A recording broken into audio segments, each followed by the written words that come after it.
Hello again. This is local Tico Brohe. Today we are bringing the Mystic Knight no-hit run. This one was not as challenging as I thought it would be. It was a lot of fun. Inventory is very full. We have one of every element, old sword. We have the mace, tier 3 mace, tier 3 shield. We have the rusted and silencing swords. We have the rusted and silencing staves, as well as the Dominion Claw for damage. Gear mostly is just cosmetic. Our gloves, however... Oh, never mind. Not our gloves. Our boots, however, have stability on them. Prevents winds from affecting mobility.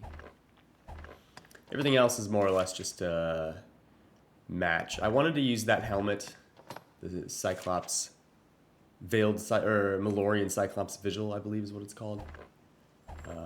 And Viteri's robe has like the same tusk thing around the collar, and like Viteri's robe doesn't match a whole lot as far as I'm concerned. Abilities, shield abilities, we have just Lightning, Deflect, Riposte, Blessed Trance, Abyssal Anguish. We don't use our shield that much.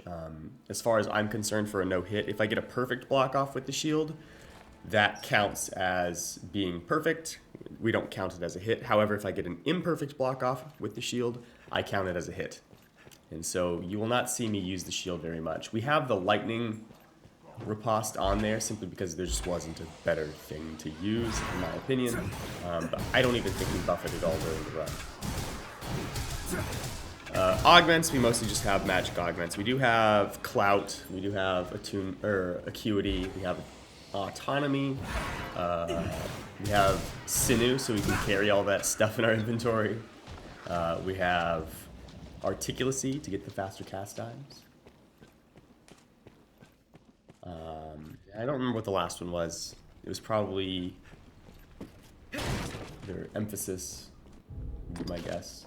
But I will have all of the gear as well as abilities and augments in the description below. So if you want to examine those, you can. Usually I name everything, but there are just so many things in our inventory that I was just like, there's no way I can do it as fast as the screen shows them. Getting into the run, obviously. Garden of Ignominy. My biggest concerns is that I want to kill the Goblin Shamans before much else. The reason for that is the Goblin Shamans will cast at me, and I have to evade the casts. That is not a difficult task, but it is something that I need to do. And so killing the Goblin Shamans makes things a little bit kinder for us for the rest of this room. Now, if we don't kill the Goblin Shamans, it's not the end of the world. We can still get them later, but like, it's just considerably easier if we manage to kill them early. So far, they have not noticed us, which is kind. Very kind to the game. Very gentle. This run was live streamed over at twitch.tv/localticobrother. This was probably our 35th run attempt, I want to say, is where we got the success, which puts us on par with like what Ranger was and what Strider was. The difference between this and Strider, though, is that the Strider runs a bit quicker. This run, all told, is like 2 hours and 20 minutes or something like that. So I have broken it up into 2 segments. I didn't know if I would be breaking it up into 2 or 3 segments, actually, because on some of our attempts, certain parts were taking even longer than that. So I wasn't sure if this would actually have to be a 3-parter. I didn't want it to be. Unfortunately, it is not. But yeah. Garm are weak to lightning, so we switch out to Caladbolg. Lightning damage. Cannon is very effective. If you are hitting them and you have 2 cannons up, you can kind of just keep swinging and they'll stagger consistently after like 1 combo. However, if you have one cannon and you do like a light attack into Full Moon Slash, you can usually keep one staggered as well. But they all have to be hidden. It's tricky for that to happen.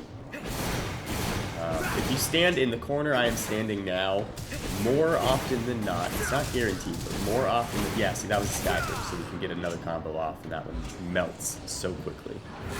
But anyway, if you're standing where I am, more often than not, the Garm will run a loop around the balcony and whatnot, and then they will jump off that other end where we saw them fall earlier.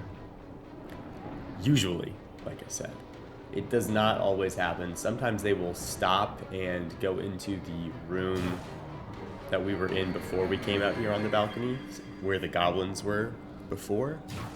Sometimes they'll run back downstairs out the doorway that they went in. Sometimes they'll get caught if the Gore Chimera is in the way, which I think is what's happening here. I don't actually recall. This run was done on Thursday, and today is Sunday. No, this run was done on Tuesday. Yes. I believe. No, I want to say it was the first run of the day on Thursday. Today is Sunday. So, I don't quite remember.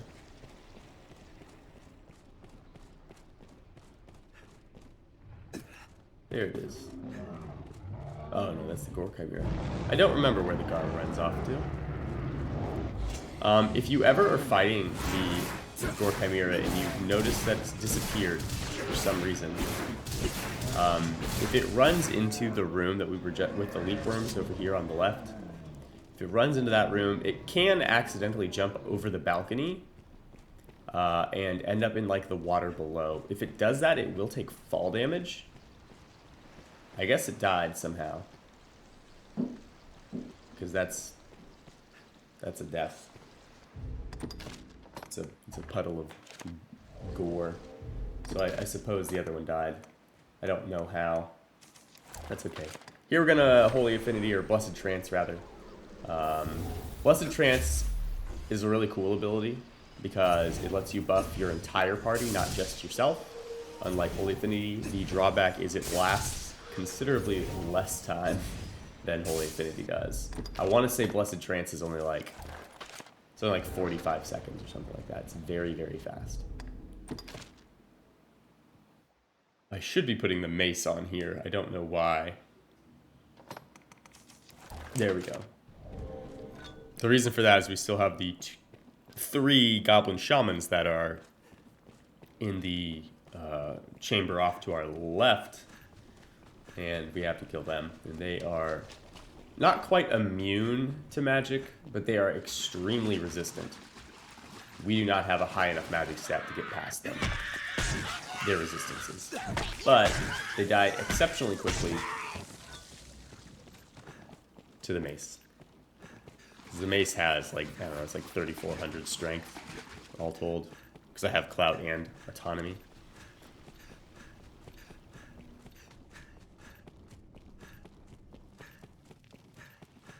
So as I said earlier, perfect blocking is okay on this run. However, regular blocking is not okay on this run. And because of that, you're not going to see me do a whole lot of stuff with the shield.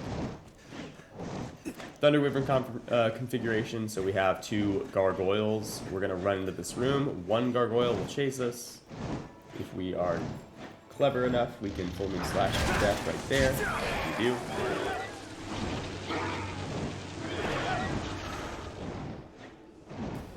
Here we have Abyssal Anguish. This is so that we can kill the 2nd gargoyle easier. There, he always flies into us, so we can get the full hit off on the Full Moon Slash. But the second one can kind of move in strange ways, and sometimes it'll like go past us, and then we won't get all the hits off. Abyssal Anguish pretty much guarantees that we'll mollywop him.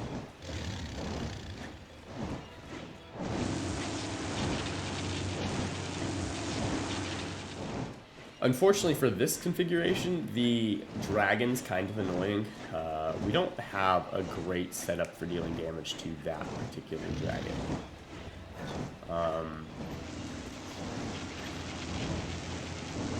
We don't do no damage to it. The damage isn't absolutely terrible, but it isn't as easy to kill as, say, a Fire Drake would be.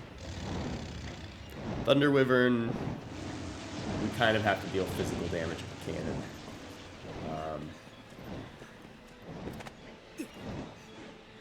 It's not ideal.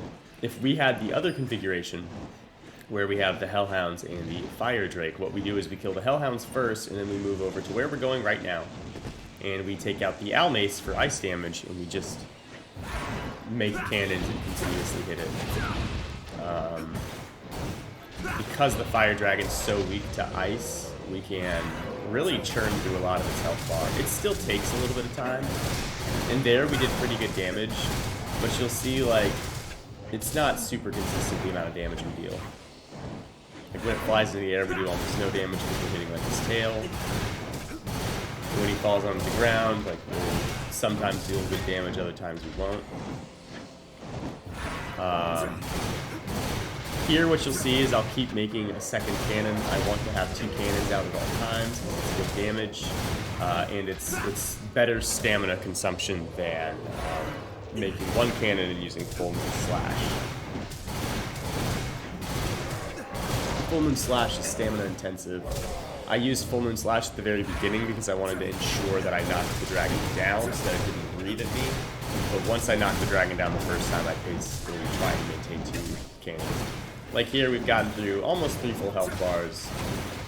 There's a Full Moon Slash because I only have 1 cannon. I don't want him to breathe at me.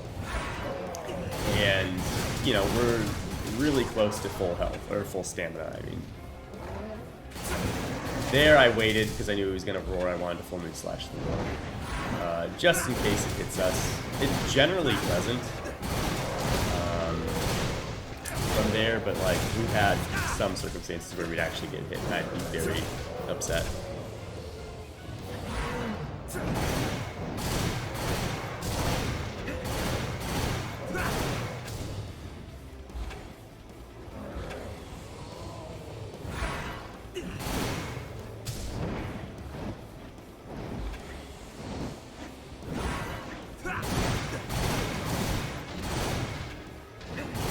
After this, I did a shield-only Mystic Knight run, which is a lot of fun, but also very, very much an exercise in patience, because you have to wait for enemies to attack you, you have to wait for them to do the right attacks.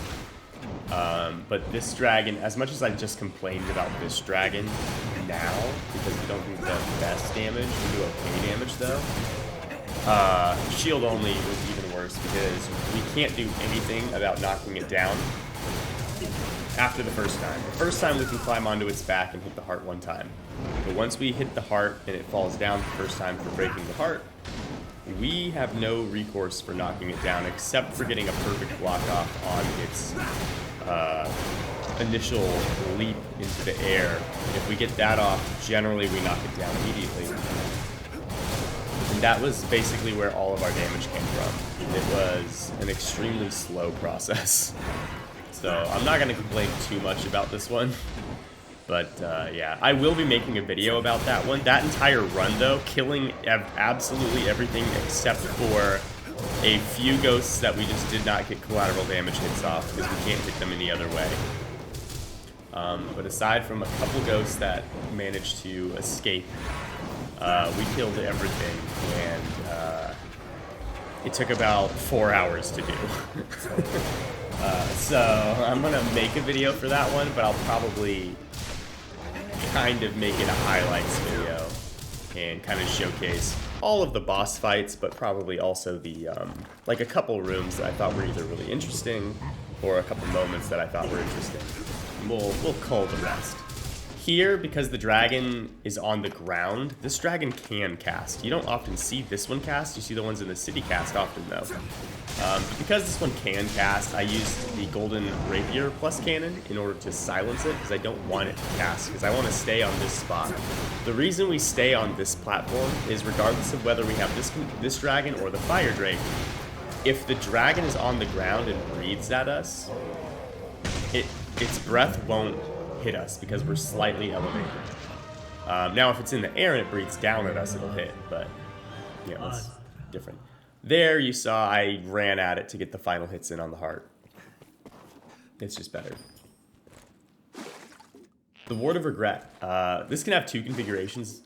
One is the skeletons, the other one has ghosts. The ghost configuration is a little bit scary because the ghosts can just dash through us. So what you'll see is I'll switch to the staff. We'll use Blessed Trance, and we will actually just Holy Focus bolt the ghosts down before they engage us in combat, because if they engage us first, things are a little bit troublesome. If we have the skeletons, which we don't because I can hear the ghosts, there are 4 of them, so we need to watch how many experience drops we get.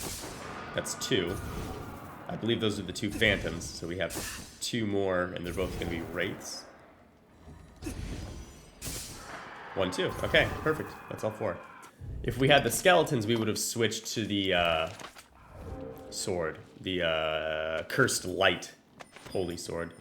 That was a Jewel of Sleep. I thought it was Rift Crystals. At this point, we were still hunting for gloves that have the buff for the shield skills, both physical and magic shield skills. Here, I switched to the Caladbolg because in the event that the holy buff wears off in time, which it just did, if I just light attack any one of those spiders, it'll die.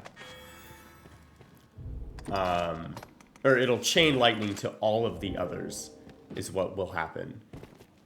Which is fantastic. I don't have to worry about dealing with all of them. In that case, I didn't think it was going to wear off because I still had the holy buff, so you saw me full moon slash, and then like as I full moon slash, it wears off. So like we actually do see the chain lightning happen.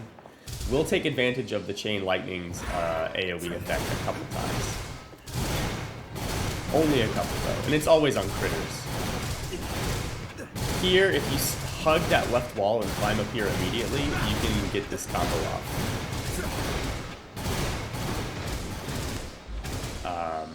You can just hit this guy. If you walk too close first, he'll walk over to you and get aggressive, and then the fight becomes a bit more concerning.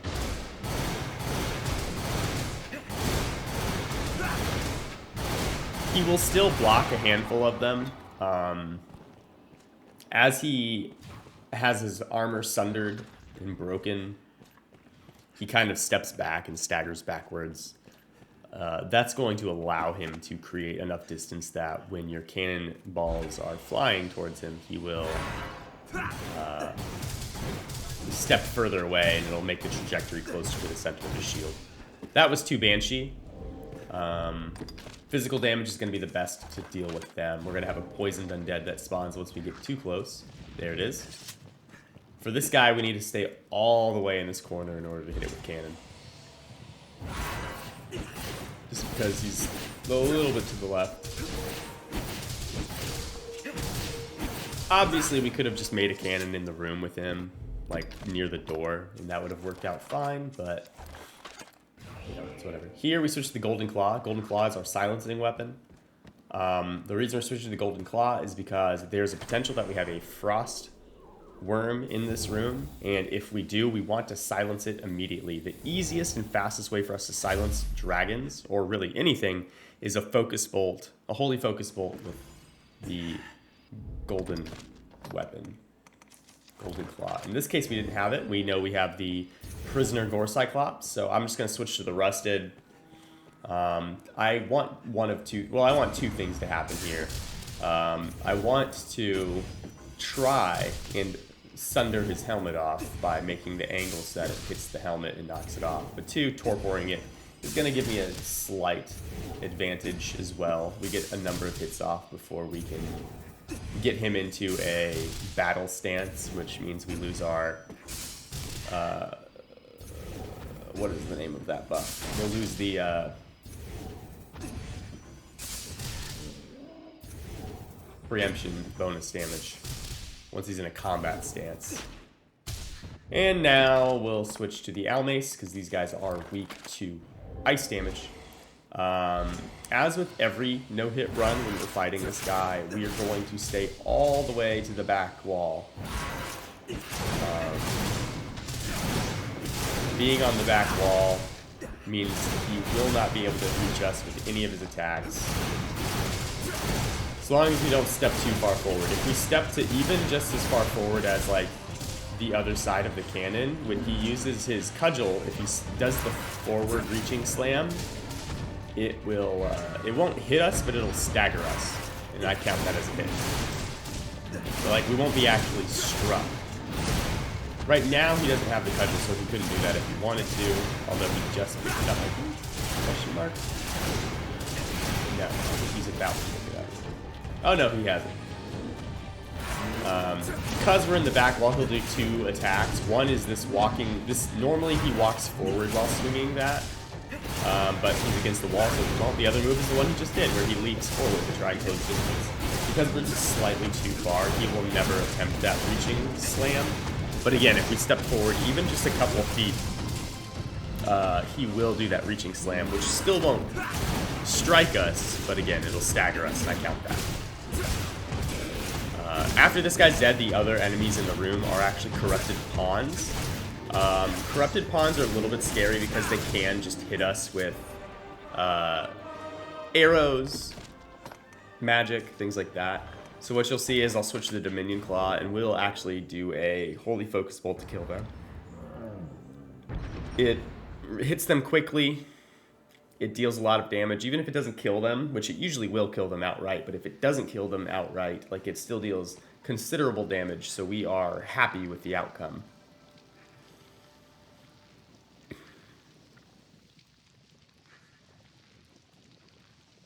I'm waiting for the corpse to decompose. His armor, if you walk into it, can hit you. I don't know at what point it'll stop. There's really no reason to test it, because I can just be patient and wait about 10 seconds, and it'll be gone. Yeah, you can see 1 pawn there. There are 3 pawns in the first segment and 4 pawns in the second. So I will be paying attention to how many we hit. So it's 2.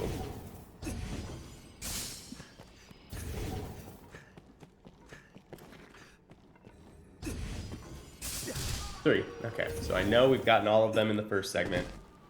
The second segment won't spawn until we climb a little bit higher, so you'll see I'll recast.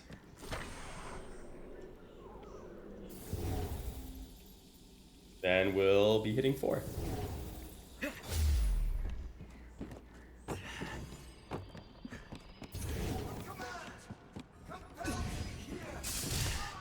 One,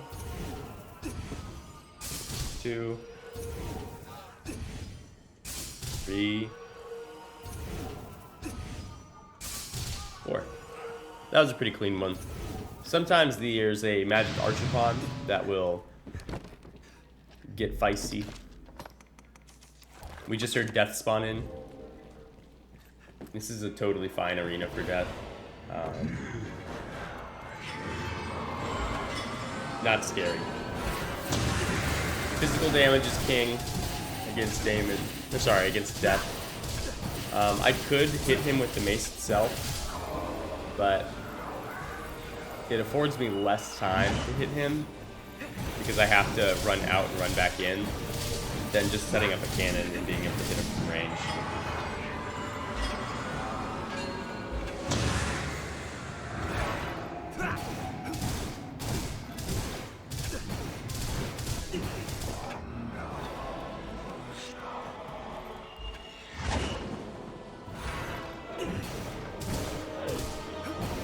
So cannons are funny, and they'll hit each other. If it can hit another cannon, it will. I don't remember if we specifically made use of that on this particular run attempt, but we did on a number of runs where we will string 2 cannons together to get a better angle for ourselves. It's a pretty good piece of tech. I would recommend like kind of figuring out how cannon will work. The biggest problem is it doesn't last very long. Cannons are not the longest living sigil item you can make, but it is quite useful when you're trying to hit around a corner. The most notable location we use it in is the Pilgrim's Gauntlet if we have the Hellhounds configuration. We have used it on Garm a couple times in other runs. But yeah. Cannon is a very cool piece of tech, but also a bit annoying, because Cannon always tries to target the furthest thing in its line of sight, which often will mean it'll target things that it can't even reach over things that it can hit, which is a bit frustrating, but that's okay. We just have to work around it, work with the limitation. Also, I apologize if you heard my dogs. One of them is very barky. We've had her for about 3 months. She is 9 months old total. She barks a lot. She is so loud. So if you hear her, I apologize.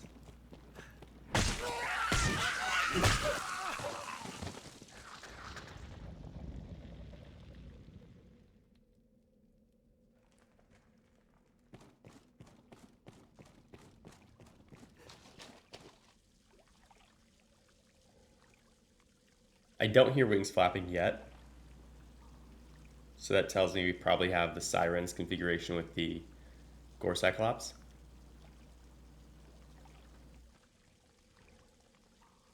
Here I'm probably responding to chat. We do live stream this over at twitch.tv/localticobrohe. You should check us out. It's a lot of fun, especially when we're doing a run that's interesting like this one.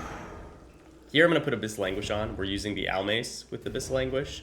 The Almace is effective against, or ice damage is effective against the goblins. It's effective against the Gore Cyclops themselves. It kind of works against the Sirens, but dark damage works very well against the Sirens, so the moment a Siren shows up, we just full moon slash and he dies instantly.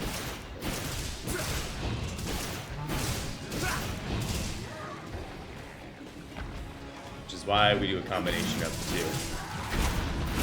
There I full moon slash because I didn't want to get staggered by his jump. I don't know if I was close enough to get staggered by his jump, but I wasn't going to test it out.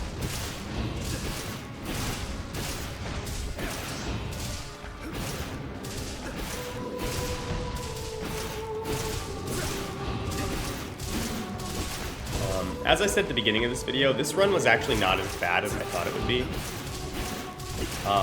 Before we started this run, I didn't know whether I thought it would be possible, just because of how much setup we have to do for a lot of the damage we deal, as well as the fact that after that setup, we don't really blow things up super fast. But I was pleasantly surprised that we were able to make things work so well. I think the best thing about this Ignite is that it doesn't really struggle so much against any enemy type, because it does have access to every single element. Dark damage is probably the hardest element to use as a Mystic Knight, because there's no dark sword or mace that I'm aware of, at least. I know there's a dark hammer, but not a dark mace. Dark daggers, not the dark sword. So we don't really have reliable dark damage, but there's so few things that are only weak to dark and not something else that it doesn't matter as much. The Sirens, again, like, they're not weak to ice so much, but they can freeze, and so it works pretty well. Even if we don't kill them outright, we will freeze them very consistently.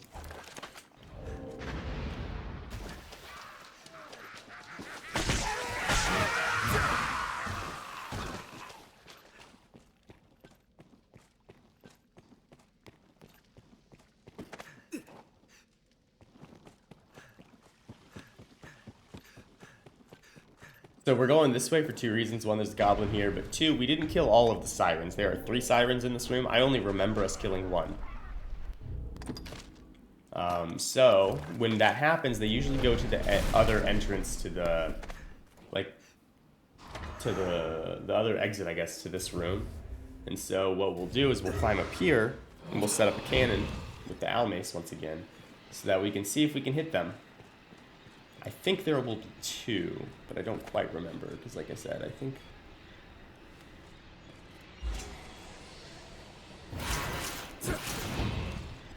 Yeah, that's 2. So here we just hit him with the Almace. One's frozen, so it fell down. One's dead. Where's the other one?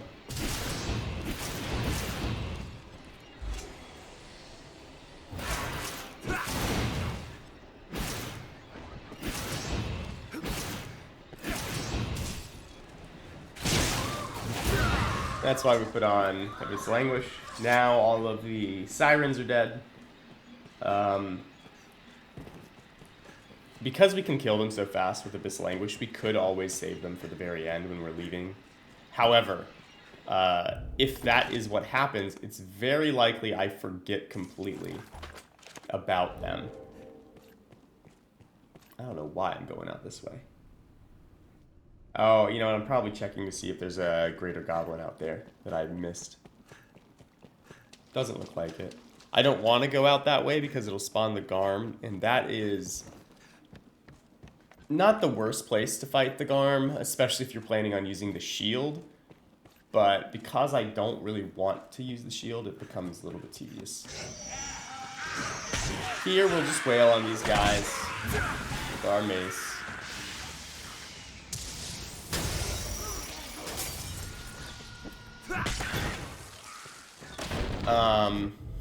Because we have the Golden Claw, what we can do is we can just buff and use Focus Bolt through the ground, silence him. There it is. Now we can just climb the ladder. He can't do anything. If that's not what happened, one thing you can do is wait until you see him casting Angle, and then you can just climb the ladder. Angle cast, he doesn't angle it down very well.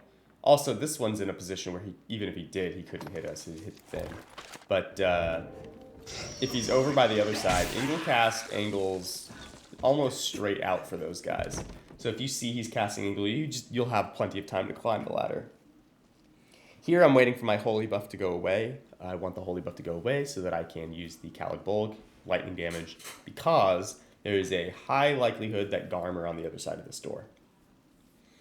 And if that's the case, I want to have the correct damage source. Holy damage does deal damage to them, don't get me wrong, but lightning is just considerably more effective.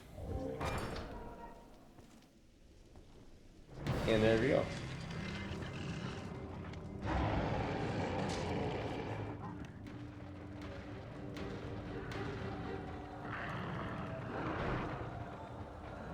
So what I'm going to do is I'm going to step away from the wall there. I want the door to close. When the door closes, he can't hit me, although it is extremely nerve-wracking. Which you should not be able to get hit. The sigils do have a hitbox, so he will not be able to run through the cannon. Not sigil. The cannon has a hitbox, so he won't be able to run through the cannon. I said the sigils have a hitbox. But then what I'll do is I'll just open the door. I want to hug the wall so the door doesn't shut. Their fear got the better of me.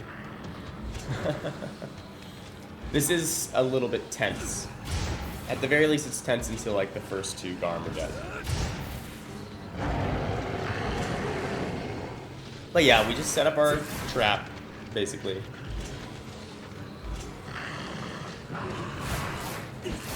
Then we'll get against this wall, open the door. We want to kind of hug the wall. Here I'm being a little risky.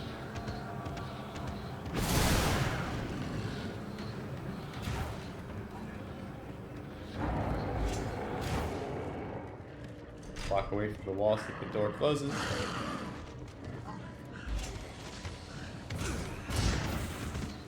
Yeah, hitting the cannon's not necessarily the most advised, but in that case, he looks like he was going to remain stuck. So we were willing to risk it for the biscuit.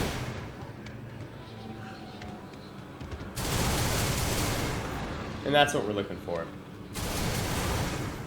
Where we have a sigil being shot, or shooting off the cannon. There I jump down because I don't know what the hitbox is on his death wail when the door is open, so I just jump down, it's a little safer. And we'll deal with this guy the same way.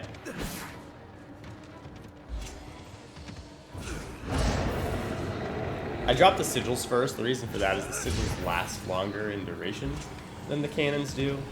And it's more likely that the sigils go away simply because they hit them. They'll only survive for a certain number of hits.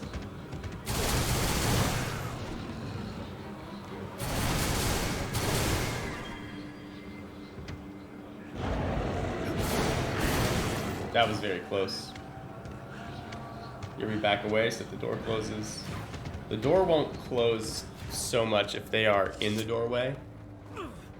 So we have to be a little bit careful.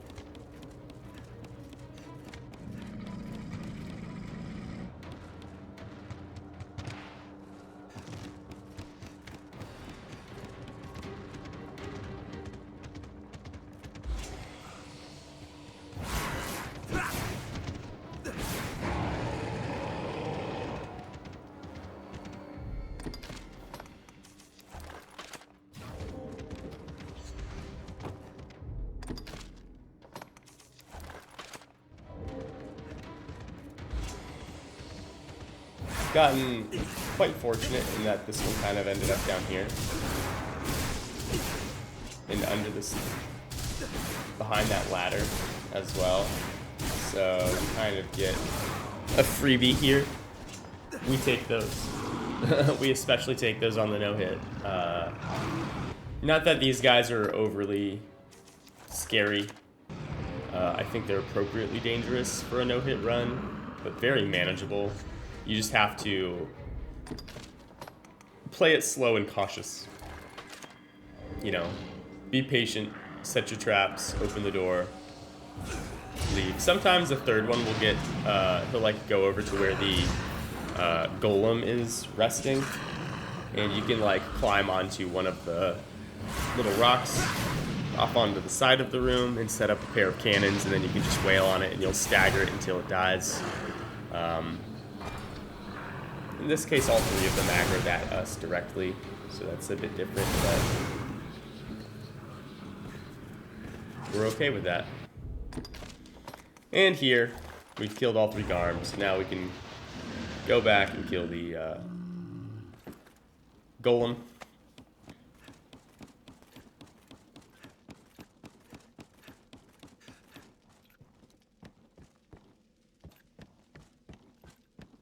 The Golem is not very difficult, but it can be a little bit finicky and frustrating, depending on which metal becomes the freezing metal.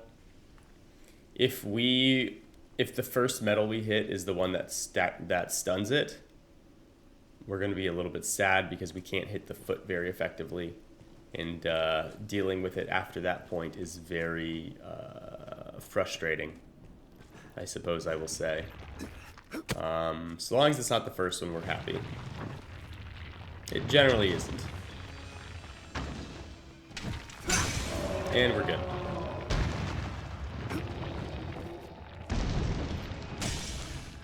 I step back a little bit there because I don't want a circumstance where his body falling to the ground stuns me. That has happened in the past. It is not fun. All we have left is his hand. We did freeze it. I don't know which metal it was. It was probably his foot. I wasn't paying attention well enough to see it. What we'll do is we'll just make a cannon. And then while he's standing up, typically the cannon will target medallions. It'll also target like center of mass or its face. But because we have a good line on the medallion, it'll actually target it usually. So we're happy. Here, throw a container at this thing. I don't want to hit it with my mace because if you see, the boulder rolls backwards a little bit, and sometimes you can walk forward into it. It's less than fun.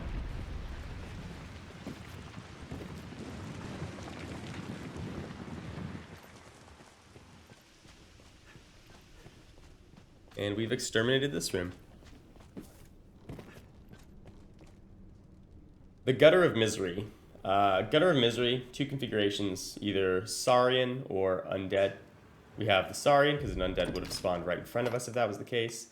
These ones are Sulfur Saurian, which are exceptionally weak to fire, so you'll see we whip out the Eden's Warden. This is pretty much the only time we use Eden's Warden in the run. We could have foregone the Eden's Warden and just used Ingle from our staff, but it's a little bit better stamina usage to have Eden's Warden here, because we can use one cannon and kill however many Saurian we get to kill. I guess two But if we had gone the staff Ingle route, we would have had to, I don't know, cast it at least like 6 times, right? Which is probably most of my stamina. I only have like 3,500 stamina because we leveled up 10 levels of Fighter and then 190 levels of Mystic Knight. So we do not have a very good offensive stat line or stamina. We have great health, as you can see, with just shy of 5,000.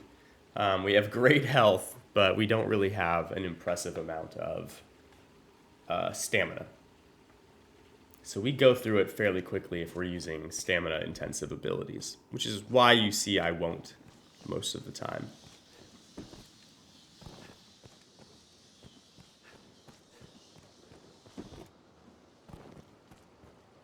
Here we switch to the ice because we had Sulfur Saurian up above. We're going to have Greater Goblins and Eliminators down here. Ice will freeze both of them. Well, ice will really kill the Greater Goblins quickly is what it is. It'll also freeze the Eliminators, so it's the safest option down here. We'll angle for these guys first, off to the right. I want to have 2 cannons so that I can just keep wailing on them. It'll freeze the Eliminator very consistently. Yeah, see, it does pretty good damage too. That's partially because it has no, it's not in a combat stance. There's going to be a couple more goblins. Some of them will come up from behind those crates. Some of them will probably loop around to the right.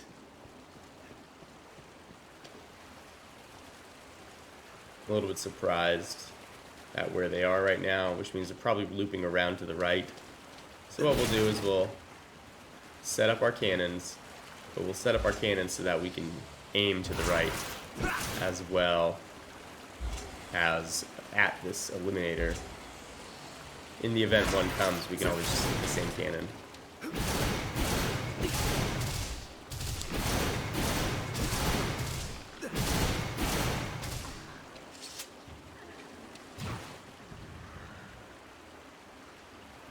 There they are.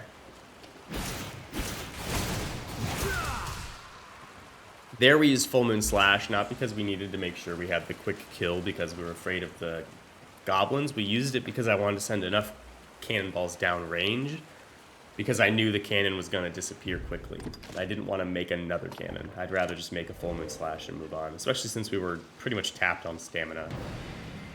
Here we have the Elder Ogre. If you do not sprint and you just like walk, you can walk all the way back here and the Elder Ogre will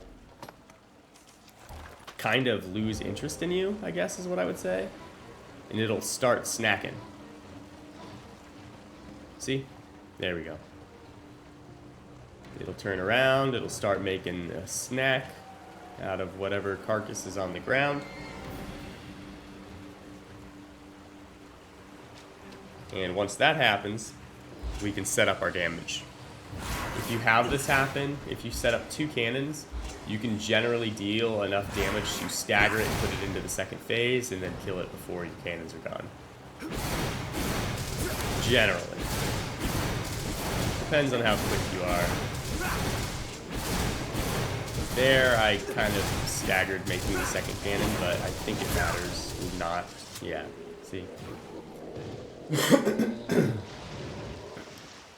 Very effective.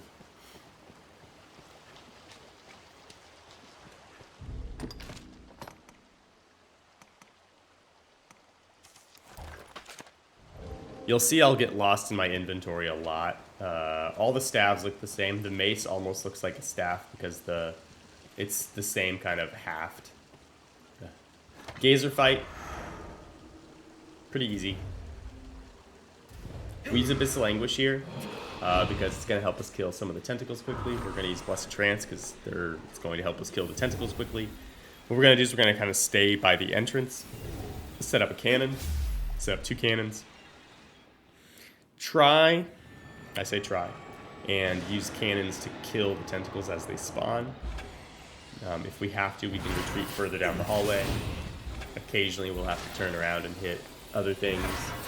I don't like it when there's a tentacle that spawns right there because it's a little too close for our cannons to hit it.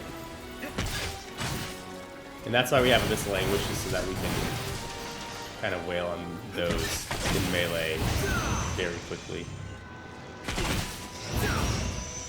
Now we're starting to get a little overwhelmed because we did not manage our cannons very well. But that's okay.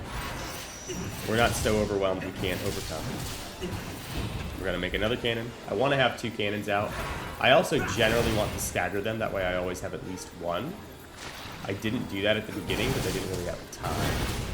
Here I'm a little bit nervous because this guy can just fight me.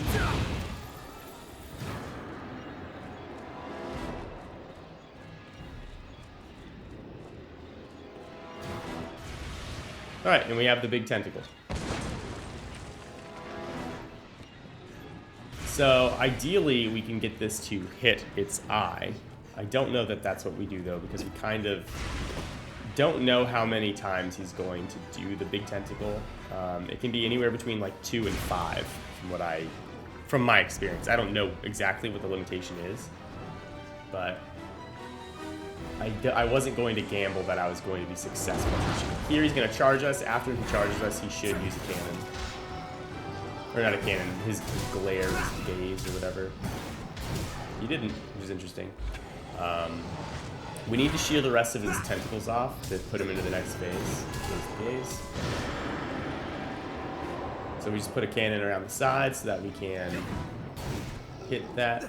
You'll see, a lot of times when I use cannon, I will angle. So the way cannon works and targets things is it kind of has like a cone, as like a line of sight of way it'll scan targets. It's like hit scanning for targets, kind of. And the way it works is it'll often target the furthest thing within its line of sight. If I just aim the cannon at Gazer, they'll probably all go to its face because it's like the main target, right? Maybe if there's a tentacle on the back, it'll aim for the back, but it's the cannon balls don't puncture Gazer. So that's useless. It's not valuable. It's not helpful. So instead, I set it off at an angle so that the only thing in the cone that's a target is that one tentacle I want to hit, and then it'll aim for that. It prioritizes things in the center of its cone over things on the fringes of its cone. So if I use the fringes of the cone as my target and I have nothing in the center, it'll guarantee hit the things that I want versus aiming for things in the middle that are maybe too far away for me to hit or less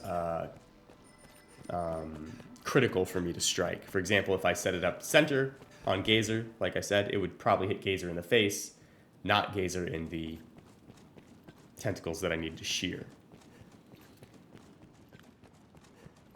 Because I wasn't sure how long this video would be, we'll actually have a little bit of a scene cut here. It's literally, we're missing like 2-3 seconds because I just ended the recording and restarted it. Just because I didn't want to have it too bad. It already happened, so hopefully it wasn't too bad, but the menu looks a little bit quicker than normal. Is pretty much it. So I cut out like the very first frame or two, and that's it. Here we put on the Almace and the Abyssal Anguish because we wanted to be able to kill the Strigoi that flies here immediately. We make a cannon with the Almace so we get some ice damage on him before he shows up, and then we full moon slash with the dark damage of the Abyssal Anguish to kill it. We don't have that configuration, so we just switch weapons. Abyssal Anguish goes away, but that's fine. As a Mystic Knight, whenever you load a new area or a cutscene plays, you lose your buffs to your shield, like if you have a Riposte buff or Abyssal Anguish.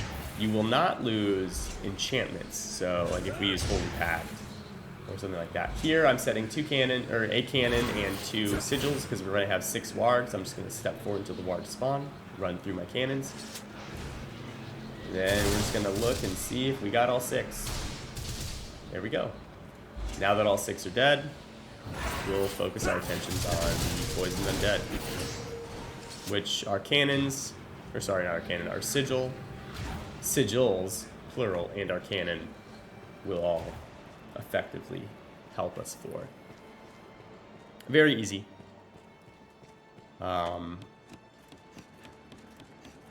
A lot of people tell me I'm very good at this game when they're watching me play it on my no-hit runs because they see how far I make it without even getting hit.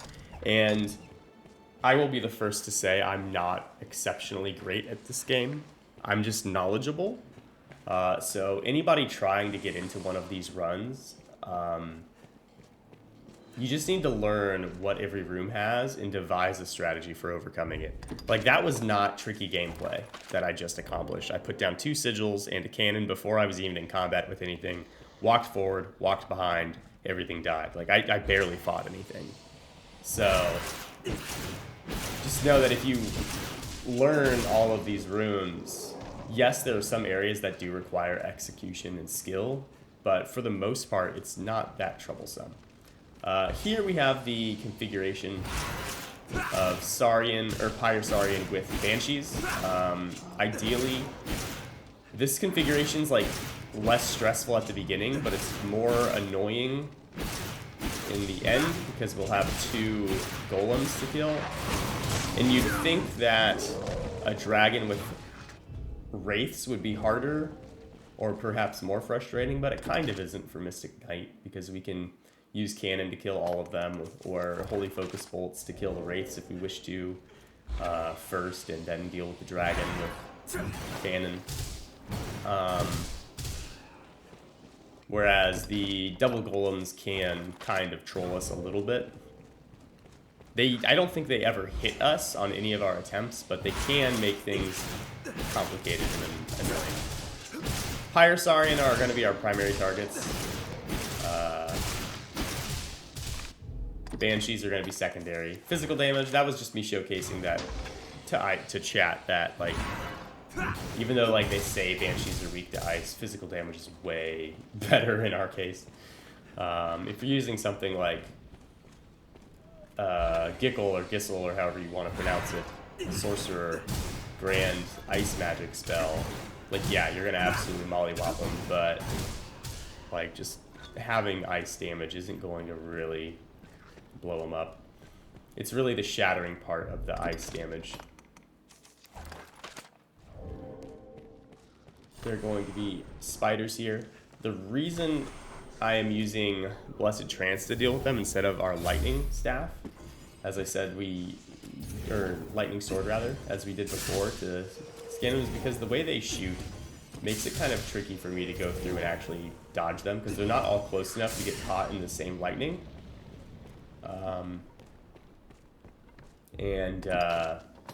In addition to that, not even Warden, we need Almace, there we go. In addition to that, they can shoot through the wall too, because I had it where I was right behind the corner, and like one of them clipped through the corner to hit us with the web, and that was a hit that we took, and I was like, are you serious? We had already messed up that run, so like it wasn't like that wasn't the end of our run, but like it was very disappointing. Here we have 2 golems, but we also have 4 sirens. So you'll see we'll set up the Abyssal Anguish. We have the Almace out for ice damage for the sirens. And we'll set up a cannon so that we can kill them. Unfortunately, the golems are going to mess with our targeting a little bit. Not the targeting. They'll mess with the projectiles a little bit, because it's actually targeting the sirens that are off to the right. But the golems being there are just kind of blocking the shots.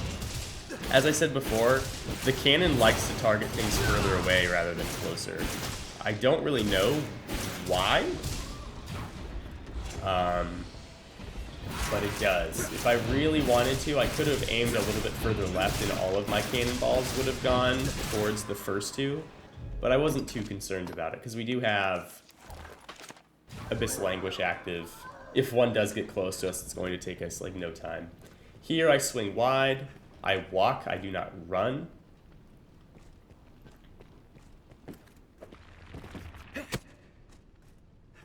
Let's climb up on this guy. The reason I don't run is because if I run, the second one will aggro earlier. And I want as much time as possible to deal with this guy before that one's active.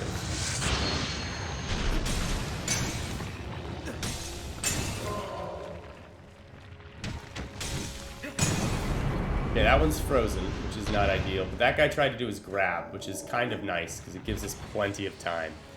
The grab is like a really silly move.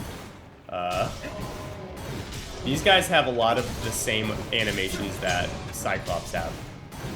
That was actually really cool. We froze this guy, but if you notice, some of our cannonballs were hitting his foot. If we're lucky, more of them will. Which does not appear to be the case at the moment. So I'm gonna run over there and hit it. I do not want to have his foot being an active target.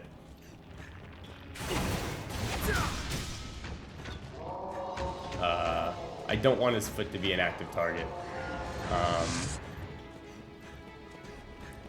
After he's frozen, because he's going to be enraged. We pretty much will never hit it unless we knock him down. It's very tedious. I run up here because both of them are going to be enraged, and I can't really handle both of them being enraged and like do something about it as a Mystic Knight. It's just going to be me running around, sprinting, trying to evade them, which is fine and dandy, but the problem with that is that I don't have that much stamina as a Mystic Knight. So I'm going to basically run out of stamina, or have to like budget it better, and in doing so, it's very easy for me to get caught with not necessarily getting hit by them, but getting hit by the stagger they may cause, or the laser beam. So we're just going to be up here and wait until they're no longer enraged, and then we'll go back down. In the meantime, we'll see if we can hit some medallions. But if we don't, it's far from the end of the world, right? Because we can always go down there in the future to actually hit them.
Here I'm hiding in here because there's two of them, and I don't know if I can time getting out there very well unless I know what both of them do. There we heard both of them use the cannon at the same time, so I felt confident we could actually run out.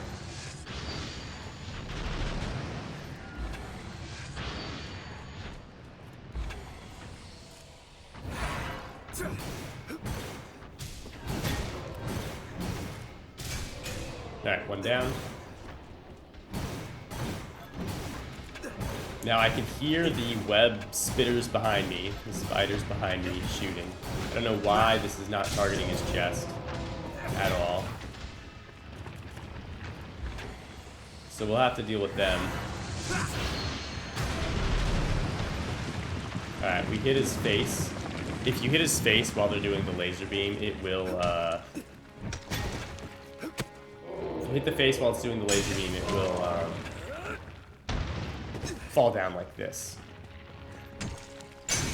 which is obviously ideal.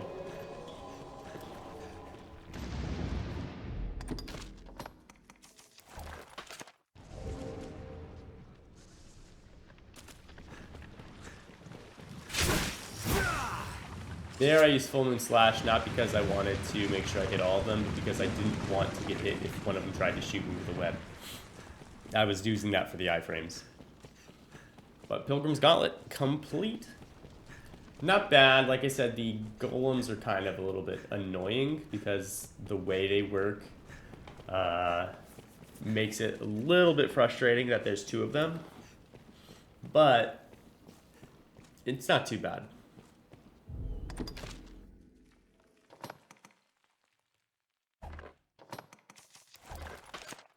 Returning to the Fortress of Remembrance, we're putting on our Cursed Light once more. This is because we're going to have poisoned undead as well as a what's it called? A lich. The lich is going to be too far for us. What does it say? So unless he comes closer, we're not going to hit that guy ever. But I apparently realized that and decided to move on. I full moon slash there because I don't want this guy to start spewing poison on the bridge, because that's just going to delay whether I can move forward or not. I don't want that to happen. Lich is weak to Holy. Dark Bishop is not weak to Holy, but Liches are. That angle's just to get that Pustule. I don't want to have to kind of move beside it, because it's a little bit dangerous. Here we run past this guy for two reasons. One, there's a chance when he turns around, he waits a wide turn and walks off the edge, which is obviously super convenient. But the other reason is if he spews poison on the bridge and we haven't walked past him, we have to then wait for the poison to dissipate to get behind him. So if we just start by running past him and getting behind him, we don't have to wait for poison if he if he does that. So it's a bit convenient. It's nice. It's just kind of like a little cheeky strategy to get us in the position we want to be, on the side we want to be, to progress, rather than having to wait an extra duration simply because we were a little bit lazy with our considerations and pathing.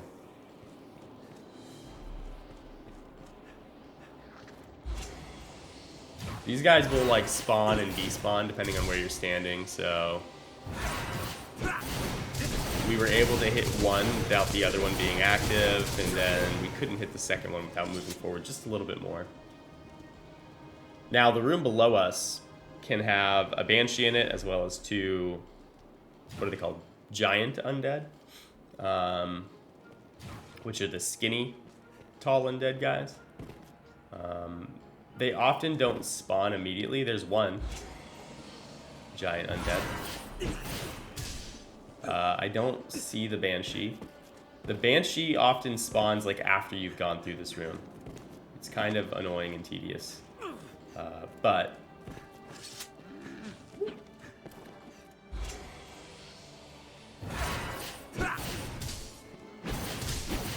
that's why we sprinted there, because I didn't want that guy by me. Now we still can have an Elder Ogre, so I'll probably switch to the Caladbolg here. The Elder Ogre spawning here is not where I would prefer it. Casually, I don't mind. But on the no-hit run, it's very difficult because I can't really set things up the way I would like and have it be very effective if he spawns here. It appears he did not, which is nice. Or she, whatever. It appears it did not, so that's wonderful. But if it does, like, it's very difficult. Generally what I do is I will kite it backwards.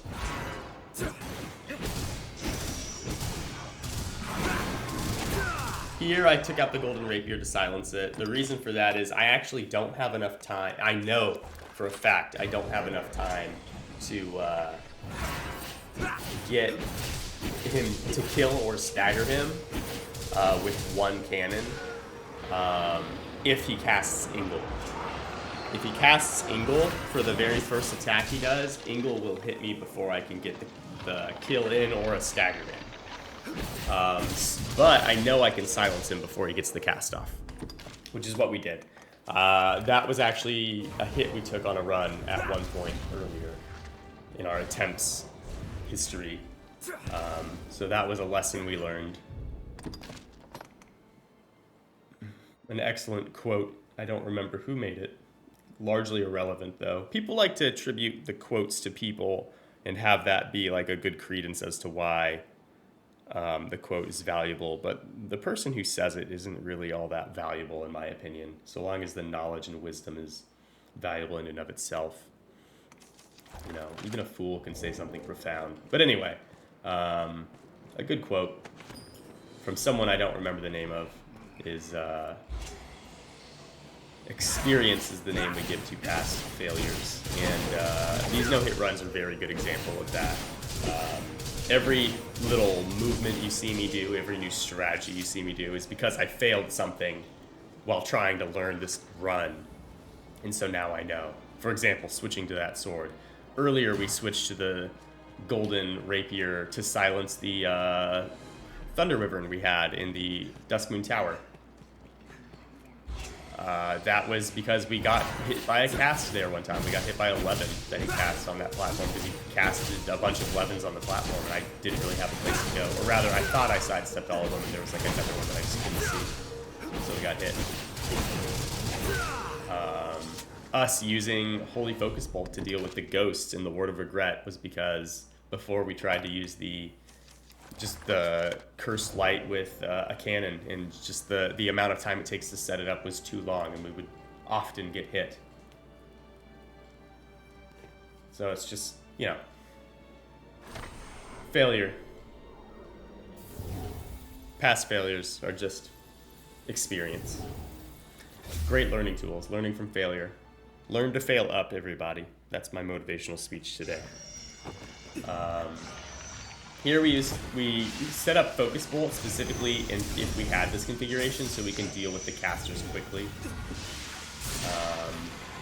There's a number of casters that will be very rude to us until we kill them. This configuration is not my preferred configuration as a Mystic Knight. The reason for that is the Banshee actually are a little bit more frustrating than I would like. They have the propensity to hit us with their shout very consistently, and I don't want that to happen.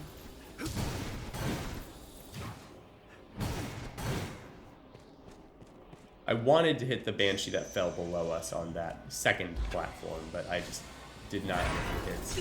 So we'll kill this other Banshee before it moves. There's also a Skeleton Sorcerer on the other side, but for whatever reason, that guy doesn't aggro unless you get like most of the way across the bridge. I don't even know why I'm pretending that's going to work. That's not how we do it usually. Usually we wait until this guy's casting again and we just hit him with an angle.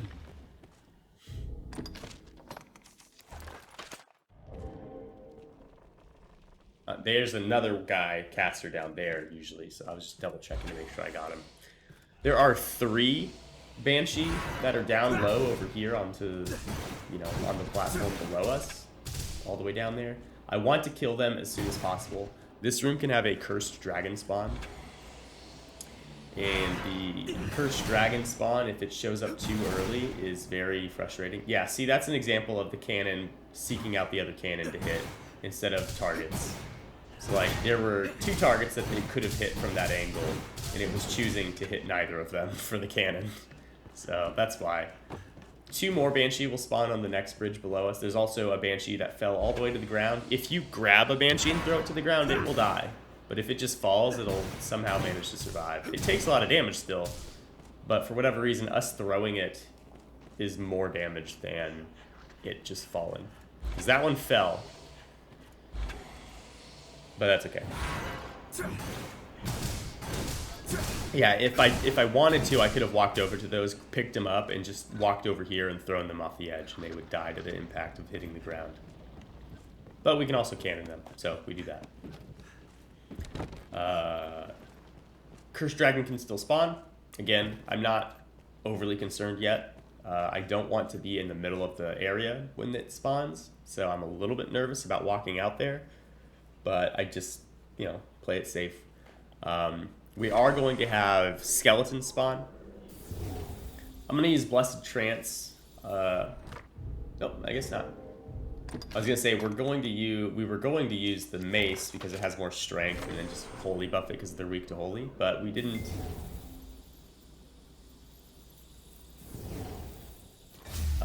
We didn't keep it, I guess, because we wanted more holy damage than physical. Doesn't really matter. We actually do slightly more damage with the mace, but the holy damage is so good that having the Cursed Light, if the buff wears out, we'll still have holy damage, I guess is my thinking. When you use Cannon, the physical damage, it does both physical and magic damage every time, 100%. But the physical damage component is converted to bludgeoning regardless of whether you're using a sword or a mace, which I didn't know that. I think I remember that being a thing, but I didn't remember that before we started these runs, and someone was telling me that, and I was like, you know what, that sounds familiar. I think that's correct. But it's definitely true. Because there are times where, like, the damage difference between, like, two weapons was, like, negligible when we were using, like, a mace and a sword, because they're both showing up as bludgeoning. And we were like, oh, okay. As long as they both have the same element, we could force with holy.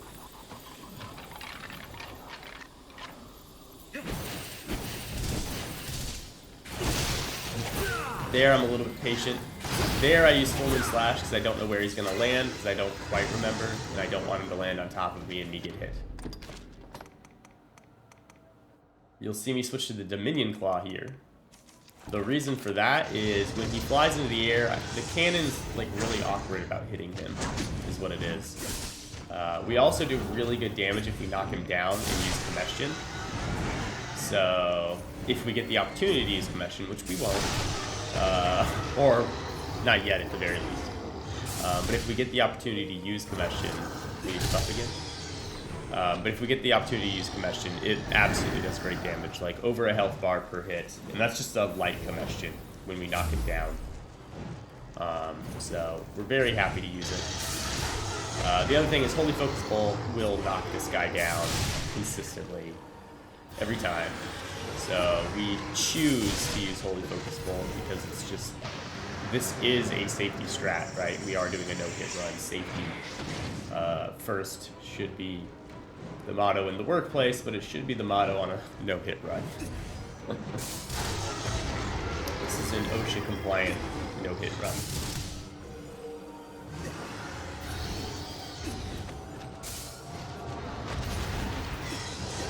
You think the Con Guild isn't unionized? Please. But yeah, in this case, he keeps landing up there, which is fine by me. Often when he lands up there, when he does his breath, he'll slide off the back and he won't actually get the poison breath off, which is cool.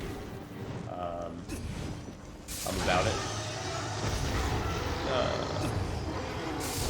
There we did a focus bolt because we didn't expect him to land on the ground, so we didn't get a combustion off. Had I realized he was going to fall all the way to the ground, I would have started intoning combustion instead, because it does incredible damage. But obviously, unnecessary. Here, I think I'm waiting for the corpse to decompose. Maybe I go around it, because it isn't too problematic, but there's a couple more skeletons that I need to kill, and I don't want his corpse to get in the way. Yeah, we're going to wait a little bit. Let it fall a little bit further into the ground. There's going to be a skeleton sage in front of us right there that's spawning, and then even further there's going to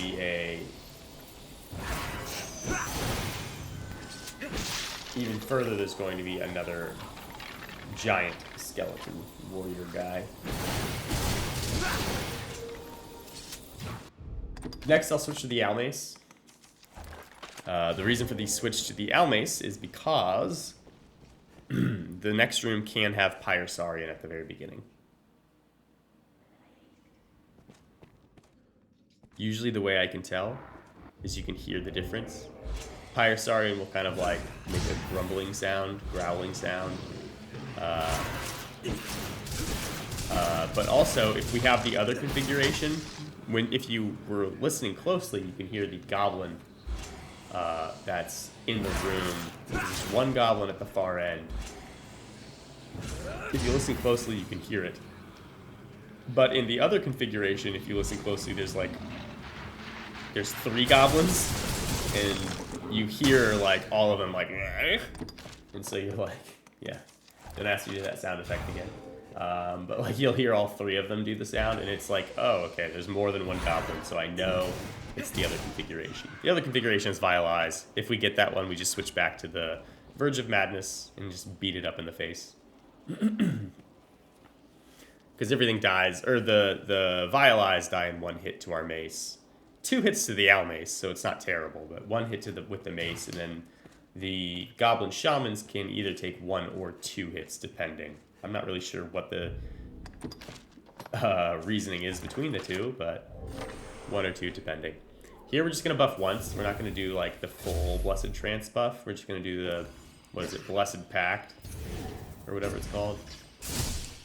The first tier buff, because I don't want it to last as long, because I do want to switch back to the Almace when we get to the bottom. But for whatever reason, on a lot of our runs,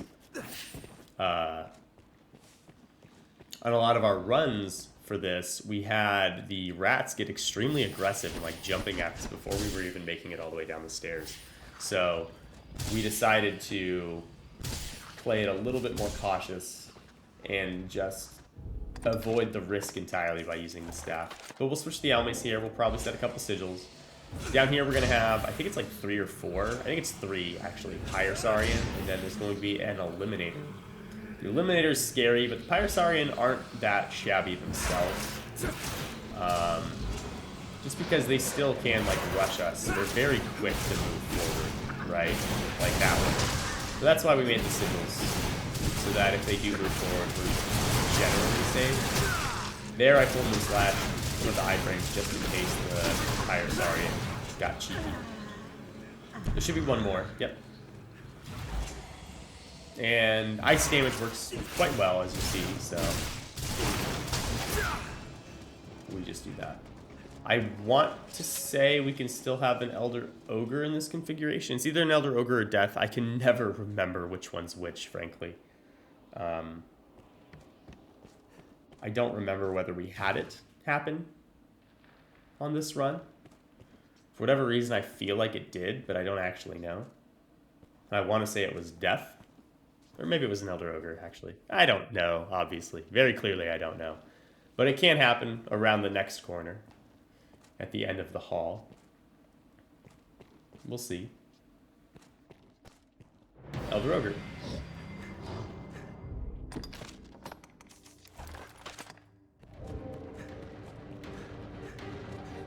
So I switched to the staff here. I want the Elder Ogre to come in here.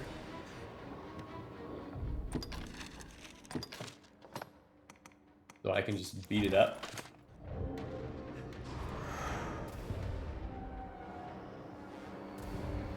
I probably was a little too quick, though.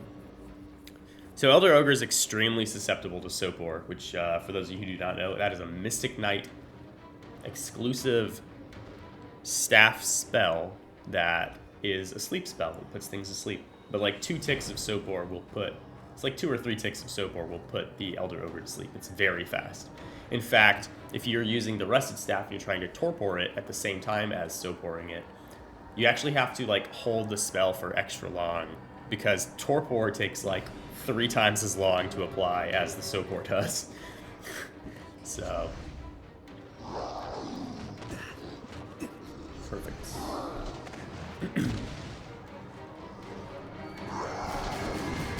Now here I'm just going to try and Torpor it. That way I have a little bit of extra time to play with. But the Ogre seems to have gotten stuck. You'll note that I do specific things. Like here I came up here because I know the Ogre will kind of freak out a little bit and not do anything. This is a very similar strategy to what we did at the very beginning when we were in the Ward of Regret. To basically have the Living Armor not be able to attack us, right? We got to a place where it can't reach us before it could reach us, or before it was aware of us, or in this case it's aware of us, but it knows it can't reach us. And we get the creature into a spot where we can hit it and it can't do anything about it, and it doesn't know what to do. It can also like try and charge us underneath. For whatever reason it hopped up there. If it doesn't hop up there, what happens a lot of the time is it actually runs underneath us. If it does that, what I do is I just cast High Sopor. The cloud will reach below us so we can actually hit him. Or her, rather. We actually hit the Elder Ogre from above with High Sopor. And it'll fall asleep, we can Torpor it, and then we can go down and we can set up a couple cannons and put some hurt on it.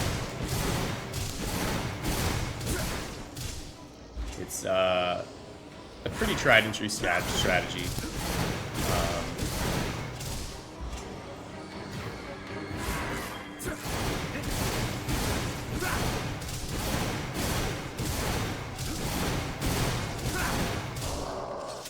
Very consistent.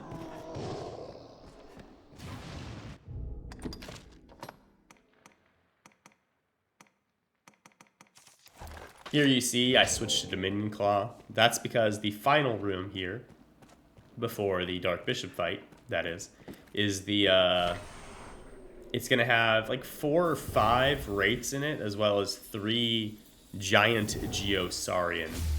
Holy damage works on both, but we really want it for the Wraiths. The Wraiths are going to be scary. They're going to swarm. What's really cool is this doorway right here that I just walked through resets the room. And by resets the room, meaning the enemies will reset their health and their placements, more importantly. But like anything that we've killed already will not return. So you'll see when things get dicey, I'll probably go into that room so that... So when they dash in, they'll still hit you. They don't disappear the moment we walk through. But you'll see I go back in, we can rebuff. I don't know that we killed anything on that first run because we kept doing like chip damage at things. We didn't have a good... Okay, we killed one.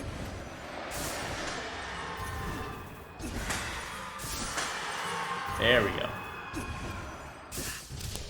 We killed a Geosaurian in that first hit. And that's us just using the game knowledge and the fact that things will despawn in that doorway.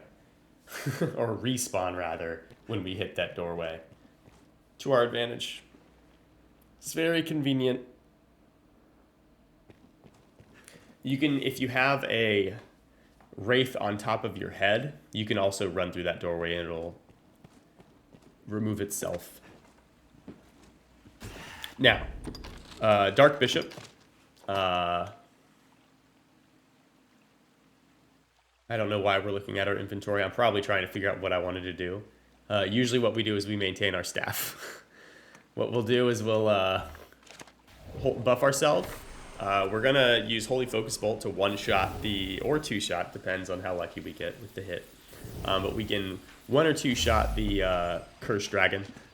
And then after that, we'll switch to the Golden Claw to immediately silence the Dark Bishop himself.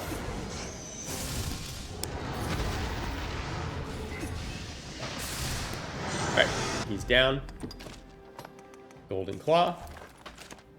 Now we can Focus Bolt him one time and he'll be silenced. And now the only thing he can hit us with are either the Pustule that he drops, little cursed pustule bubble thing, or if he does the red seeking like death bolts thing where he summons like, I don't know, it's like 7 little red shards in the air. I don't like that he's getting close to me like this. It makes me nervous because he can just drop that pustule on top of me. So you'll see I run pretty far away. There is a timer between when he can drop the pustule. There he just dropped one, we popped it immediately so we don't see it actually hit the ground. But there is a timer between when he can drop the pustules. So I know I have like 45 seconds or so before he'll drop another one. I don't actually know what the timer is.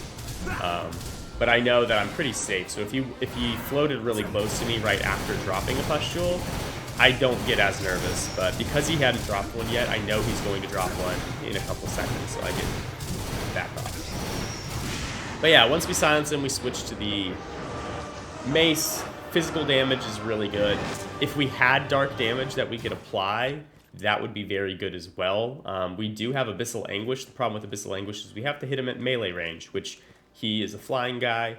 We would get good hits in, but we wouldn't get that many good hits in, so it's just easier for us to use cannon.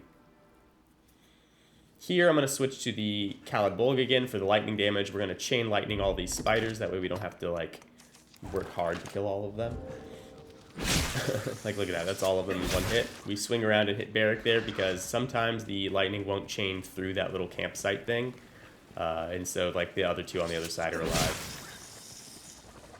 But with that, this is the end of the first video. I want to thank you guys for watching. I always do appreciate it. Be sure to check out our stream. We do run these live. They are very fun. A lot of knowledge. A lot of people coming in, playing it for the first time. So if you're a big fan of the series, stop in and help them as well as me, because I don't know everything. But yeah, thank you guys for watching. I really do appreciate it. I hope you all have a wonderful day. Cheers.